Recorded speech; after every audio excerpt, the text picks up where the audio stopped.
et pourrait même ravir à la gauche la patrie de Jaurès, le Tarn, Isabelle de Lyon, Gilbert Uzan. Jaurès harangue la foule, mais la statue est figée et le public absent.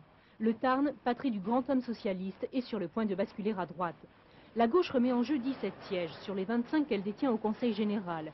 Si cantons dans la balance, il suffit que la droite en emporte 4 pour prendre la majorité dans l'Assemblée départementale. La lutte sera difficile selon Paul Quilès.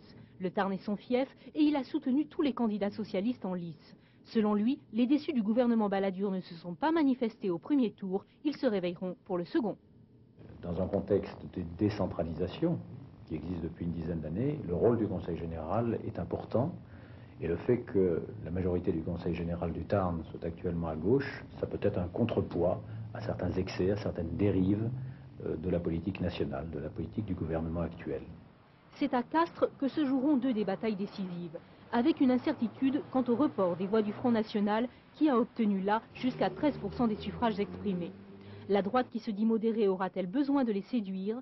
Pour Philippe Bonnecarrère, jeune député RPR, pressenti comme futur président du Conseil général en cas de victoire de son groupe, la question est sans importance. Le débat n'est pas pour nos candidats sont en tête, madame. Il y a une dynamique de succès, cette dynamique de succès va aller jusqu'au bout le 27 mars au soir. La droite n'a vu qu'un seul de ses candidats élus au premier tour contre 8 pour le PS. Mais les socialistes l'ont emporté dans le nord du département, sa partie industrielle, au lieu de lutte ouvrière, c'était là le plus facile.